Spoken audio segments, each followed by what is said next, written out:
Hello students, welcome to Reddy chemistry classes. आज का session में डिस्कस करने वाले टॉपिक्स हैं classification based on types of particle of the dispersed phase. Second one is preparation methods. Third one is purification methods. पहले अपन discuss करेंगे classification based on type of particle of the dispersed phase. इसमें first one multi molecular colloids. Multi molecular colloids, इसमें देखिए smaller atoms और smaller molecule of a substance.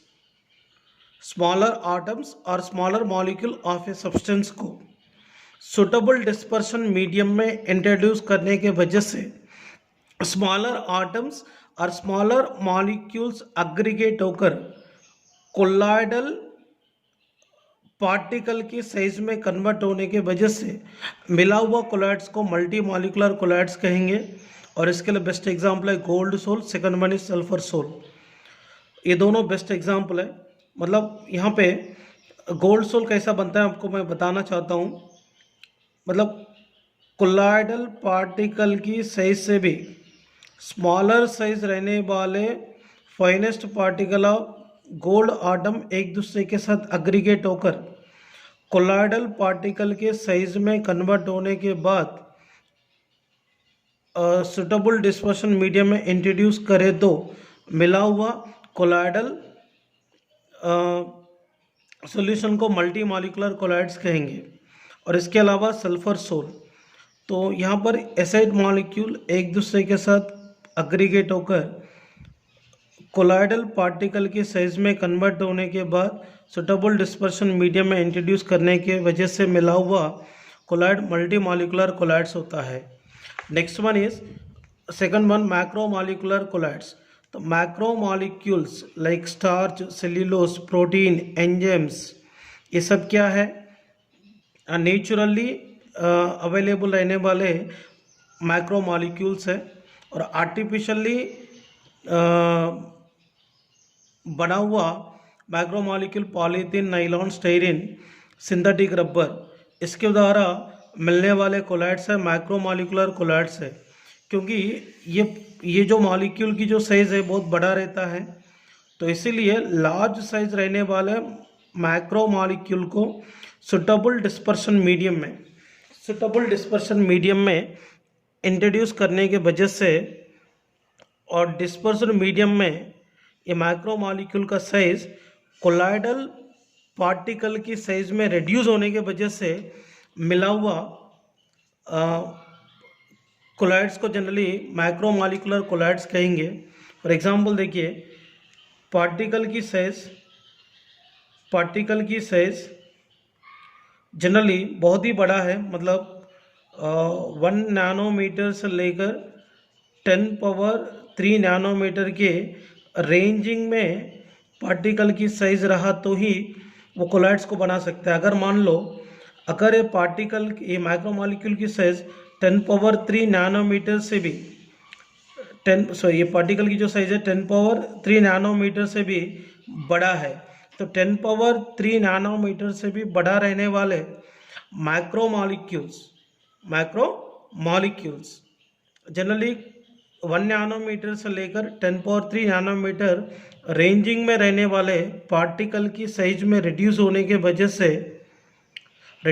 वजह से मिला हुआ जो कोलाइड्स होता है वो मैक्रो मॉलिक्यूलर कोलाइड्स होता है। क्या होता है? मैक्रो मॉलिक्यूलर कोलाइड्स होता है। थर्ड वन एसोसिएटेड कोलाइड्स, और इसका और एक नाम है मीसेल्स। एक्चुअली क्या होता है, सम सब्सटेंसेस लोअर कॉन्सेंट्रेशन में नॉर्मल इलेक्ट्रोलाइट जैसे बिहेव करता है, बट हायर कॉन्सेंट्रेशन में जनरली एसोसिएटेड कोलाइड्स को फॉर्मेशन करता है। यहाँ पर देखो there are some substances which at lower concentrations behave as normal electrolyte,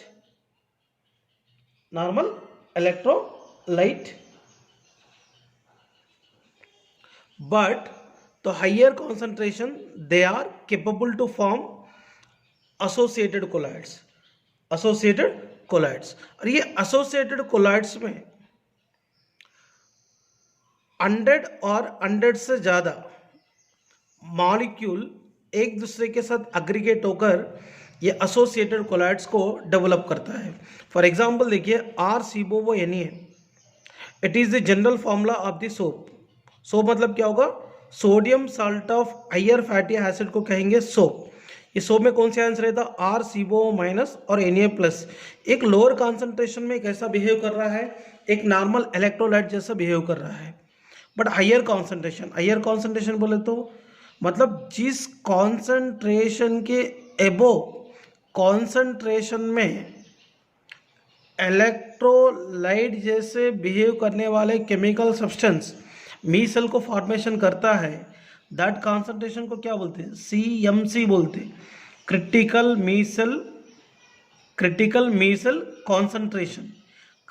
मीसल concentration कहेंगे। और जिस टेम्परेचर एबो केमिकल सब्सटेंस मीसल को फॉर्मेशन करता है, वो टेम्परेचर को क्या बोलेंगे? Craft temperature. मतलब यहाँ पे क्राफ्ट टेम्परेचर और क्रिटिकल मीसल कॉन्सेंट्रेशन कंडीशन में ही सब केमिकल सब्सटेंस मीसल को फॉर्मेशन करेगा। देखते हैं यहाँ पे RCOO Na में कौन सी आयन्स है? RCOO माइनस और Na प्लस है। ये लोअर कॉन्सेंट्रेशन में क्या करा? मतलब ये इलेक्ट्रोलाइट जैसा बिहेव कर रहा है, मगर ये हायर कॉन्सेंट्रेशन में ये इलेक्ट्रोलाइट मीसल को किस तरीके से फॉर्मेशन करता है अपन मैकेनिज्म के जरिए डिस्कस करेंगे। यहाँ पे देखो मैकेनिज्म ऑफ मीसल फॉर्मेशन। यहाँ पर देखिए RCOO Na it is the general formula of the soap. तो सोप क्या होता है exactly? Sodium salt of higher fatty acids. Sodium salt of higher fatty acid को क्या बोलेंगे? सोप बोलेंगे। तो मैं बेटर एग्जांपल देना चाहता हूँ, सोडियम स्टीरेट का फॉर्मूला C17H35COO Na है। ओके ना। बट मैं क्या करता हूँ, यहाँ पे एक जनरल एग्जाम्पल को लेकर एक्सप्लेन करता हूँ। मतलब लोअर कॉन्सेंट्रेशन में इलेक्ट्रोलाइट जैसे बिहेव करने वाले केमिकल सब्सटेंस हायर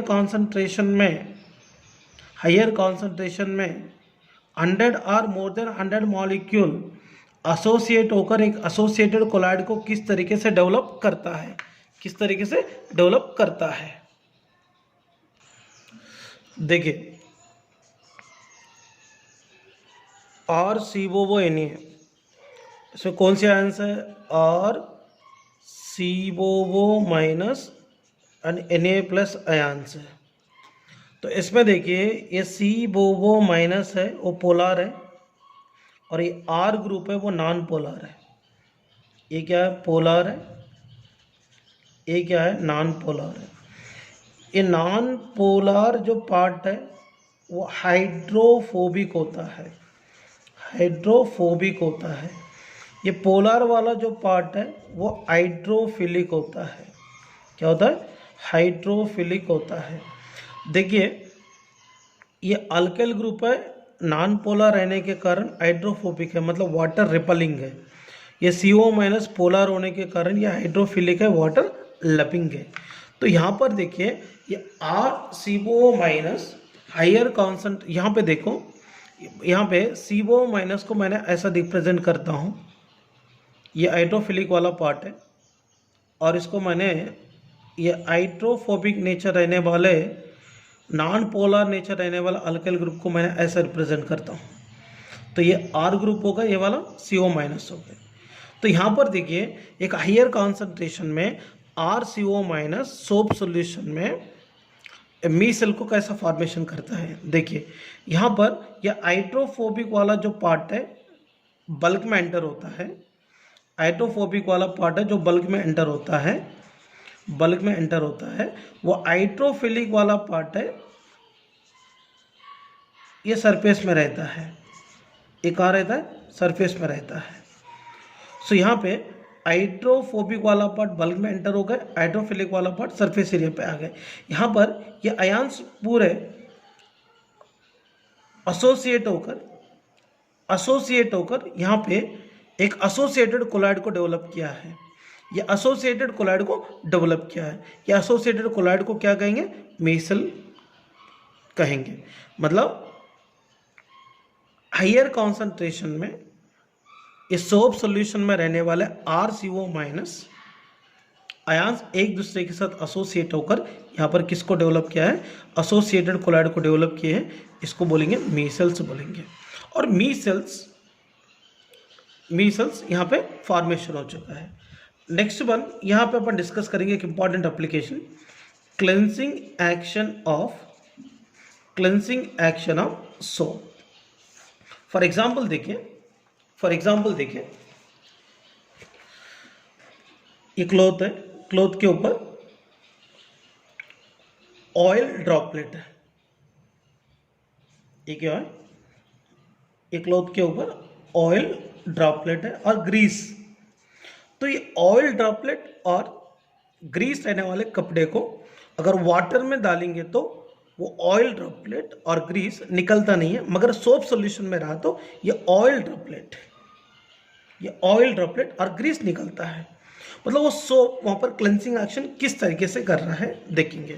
ये सोप की फॉर्मूला तो अपन जानते हैं, RCOO Na, इसमें RCOO माइनस और Na प्लस रहेंगे। तो ये तो हाइड्रोफिलिक है या हाइड्रोफोबिक है। मैं हाइड्रोफिलिक वाला पार्ट को ऐसा रिप्रेजेंट करता हूँ CO माइनस को, या हाइड्रोफोबिक वाला पार्ट को ऐसा रिप्रेजेंट करता हूँ। इस सोप सॉल्यूशन में ऑयल ड्रॉपलेट रहने वाले क्लॉथ को रखेंगे। रखने के बाद क्या होगा? सोप सॉल्यूशन में रहने वाले RCO माइनस ये ऑयल ड्रॉपलेट के साथ मीसेल कैसे फॉर्मेशन करता है देखेंगे।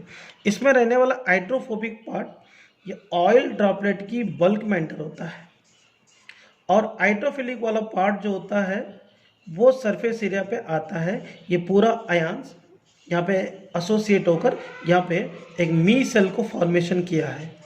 ये मी सेल को फॉर्मेशन करने के बाद क्या होगा? हाइड्रोफिलिक वाला जो पार्ट है वो सरफेस एरिया पे है। ये सरफेस एरिया पे रहने वाला हाइड्रोफिलिक वाला पार्ट क्या करता है? वाटर के साथ इंटरेक्शन करता है। ये वाटर के साथ इंटरेक्शन करने की वजह से सरफेस एरिया पे फोर्स डेवलप होता है। फोर्स की वजह से ये सरफेस एरिया धीरे धीरे ब्रेक होता है। ब्रेक होने की वजह से ये कपड़े के ऊपर रहने वाले ऑयल ड्रॉपलेट धीरे धीरे रिमूव होता है। इस तरीके से मतलब इस मीसेल फॉर्मेशन होने की वजह से यहाँ पे सोप एक क्लेंसिंग एक्शन शो करता है। ए वेरी इंपॉर्टेंट एप्लीकेशन है। इसके अलावा देखिए preparation of colloids. First one chemical methods में first one double decomposition process है। इसमें आर्सेनिक ट्राइऑक्साइड AS2O3 को H2S के साथ रिएक्ट करेंगे। 1 mole of AS2O3 3 mole of H2S के साथ रिएक्ट होकर AS2S3 सोल को डेवलप करता है, और इसके अलावा यहाँ पर वाटर को प्रोड्यूस करेगा।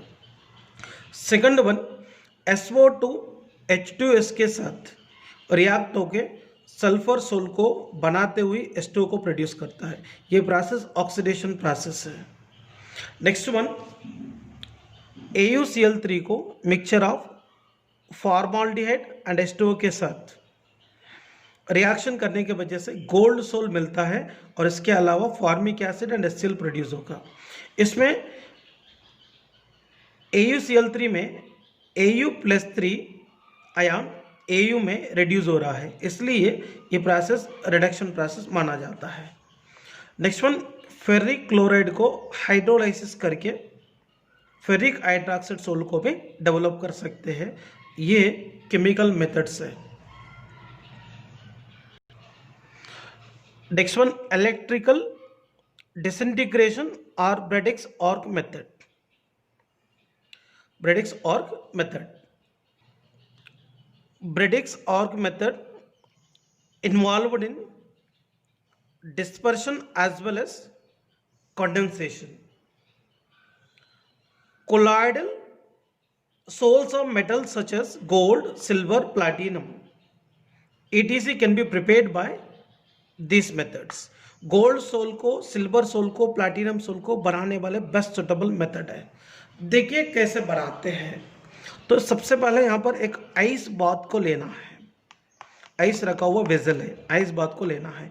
ये आइस बाथ में सुटेबल डिस्पर्शन के साथ सुटेबल डिस्पर्शन मीडियम रहने वाले वेजल को रखना है। तो जिस मेटल को यूज़ करके सोल बना रहे हैं वो मेटल को एनोड एंड कैथोड को कनेक्ट करके दोनों के बीच में इलेक्ट्रिक आर्क को रख के इसको हीट करना है। हीट करने की वजह से वो मेटल्स क्या होता है, मतलब स्ट्रॉन्ग हीट देना पड़ता है। तो यहाँ पे स्ट्रॉन्ग हीट देने की वजह से मेटल क्या होता है, वेपराइज होता है। ये वेपराइज्ड फॉर्म में रहने वाले मेटल को इस सुटेबल डिस्पर्शन मीडियम में कंडेंस करके कोलाइडल पार्टिकल के साइज में रिड्यूस करने की वजह से यहाँ पर कोलाइडल सोल्स मिलते हैं, कोलाइड्स मिलते हैं।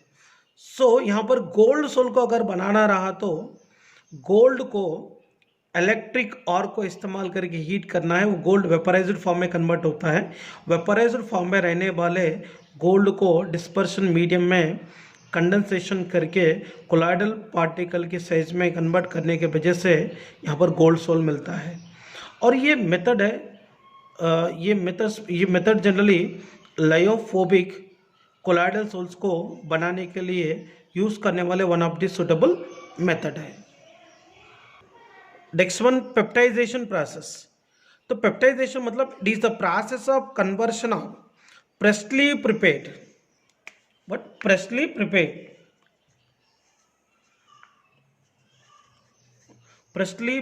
precipitate into colloidal solution, freshly prepared precipitate को स्मॉल क्वांटिटी में इलेक्ट्रोलाइट ऐड करके कोलाइडल सॉल्यूशन को बनाने वाले प्रोसेस पेप्टाइजेशन है। और प्रेसिपिटेट को ऐड करने वाले स्मॉल क्वांटिटी ऑफ इलेक्ट्रोलाइट को पेप्टाइजिंग एजेंट कहते हैं।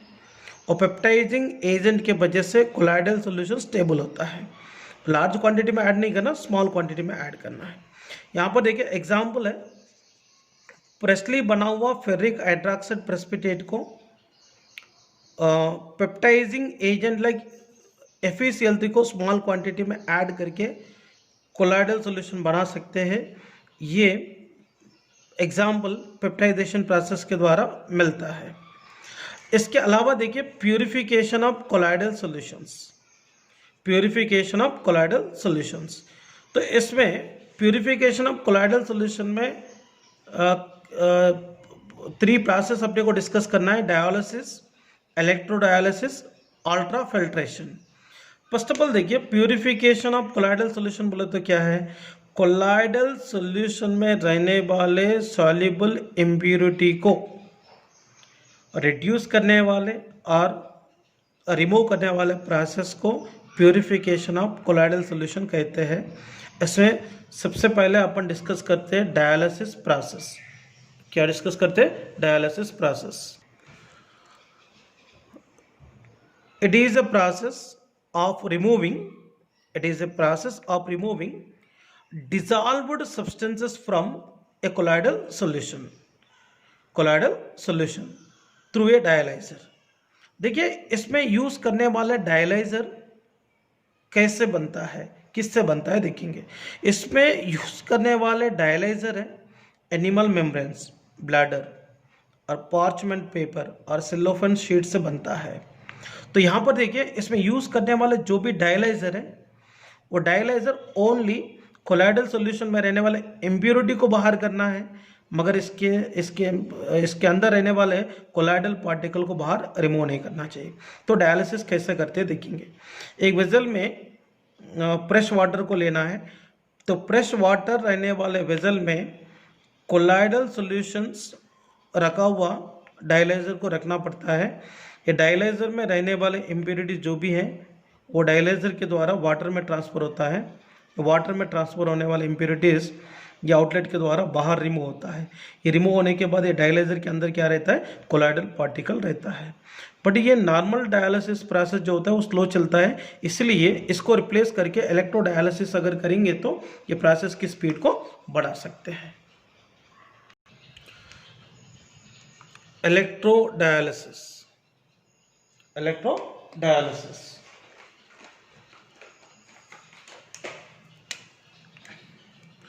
देखिए, इसमें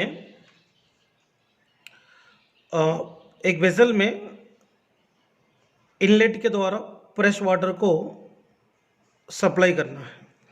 वेसल में एक वाटर इनलेट रहता, वाटर के साथ इम्प्योरिटी को रिमूव करने वाला एक आउटलेट रहता है, और ये वेसल में एक तरफ एनोड एक तरफ कैथोड को कनेक्ट करके एक्सटर्नल बैटरी को जोड़ना है। जोड़ने के बाद क्या करना है, ये डायलाइजर में कोलॉइडल सॉल्यूशन को लेकर ये वाटर रहने वाले वेसल में रखना है। ये कोलॉइडल सॉल्यूशन में रहने वाले मेन इम्प्योरिटी है वो इलेक्ट्रोलाइट है, इलेक्ट्रोलाइट है।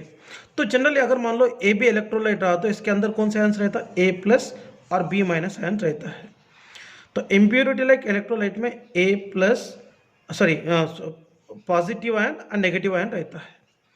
तो यहाँ पे ये इलेक्ट्रोडायलिसिस प्रोसेस है, इसीलिए एक्सटर्नल बैटरी के द्वारा इलेक्ट्रिसिटी को सप्लाई करते हैं। सप्लाई करने के बाद ये डायलाइजर में रहने वाले नेगेटिवली चार्ज आयन को एनोड अपने तरफ अट्रैक्ट करेंगे, पॉजिटिवली चार्ज आयन को कैथोड अपने तरफ अट्रैक्ट करेंगे।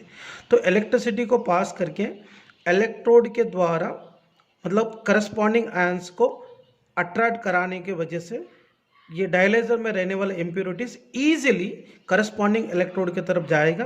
बाद में इलेक्ट्रोड के पास रहने वाले जो भी इम्प्योरिटीज है वाटर के साथ बाहर हो जाएंगे, वाटर के साथ बाहर हो जाएंगे।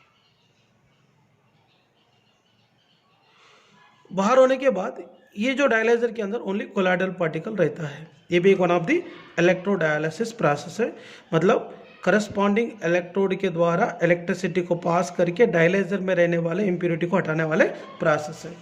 Next one, ultra filtration process, a very important process है। एक ऑर्डिनरी फिल्टर पेपर में रहने वाले फोरस स्ट्रक्चर की साइज बड़ा रहता है। अगर वो ऑर्डिनरी फिल्टर में अगर कोलॉइडल सॉल्यूशन अगर डाले तो पूरे के पूरे कोलॉइडल सॉल्यूशन बाहर आता है। इसीलिए ये ऑर्डिनरी फिल्टर में रहने वाले फोरस स्ट्रक्चर की साइज को रिड्यूस करने के लिए 4% नाइट्रोसेल्युलोज सॉल्यूशन के साथ mixture of alcohol and ether को ऐड करना है। ऐड करके ये मिक्सचर ऑफ सॉल्यूशन में ऑर्डिनरी फिल्टर पेपर को डिप करना है। तो ऑर्डिनरी फिल्टर पेपर को डिप करने की वजह से फोरस स्ट्रक्चर क्या होता है, फोरस स्ट्रक्चर की साइज रिड्यूस होगा ऑर्डिनरी फिल्टर पेपर में। तो रिड्यूस होने के बाद ये मतलब एक अल्ट्रा फिल्टर पेपर बनता है। ये अल्ट्रा फिल्टर पेपर को फॉर्माल्डिहाइड सॉल्यूशन में रखने से वो अल्ट्रा फिल्टर पेपर की हार्डनेस बढ़ता है। वो हार्डनेस बढ़ने के बाद वो फिल्टर पेपर को ड्राई करके एक अल्ट्रा फिल्टर पेपर के फॉर्म में इसको यूज़ कर सकते हैं। वो अल्ट्रा फिल्टर पेपर पे अगर कोलॉइडल सॉल्यूशन को अगर मान लो ये अल्ट्रा फिल्टर पेपर है, तो ये अल्ट्रा फिल्टर पेपर पे अगर कोलॉइडल सॉल्यूशन इंट्रोड्यूस करेंगे तो इसमें रहने वाले इम्प्योरिटीज बाहर आ जाता है एंड ये अल्ट्रा फिल्टर पेपर के ऊपर कोलॉइडल पार्टिकल रह जाता है। मतलब डायरेक्टली एक ऑर्डिनरी फिल्टर पेपर को अल्ट्रा फिल्टर बनाकर तो मतलब कोलॉइडल पार्टिकल में कोलॉइडल सॉल्यूशन में रहने वाले इम्प्योरिटी को हटाने वाले प्रोसेस को कहेंगे अल्ट्रा फिल्ट्रेशन प्रोसेस है। सो ये पूरे प्योरिफिकेशन मेथड्स है।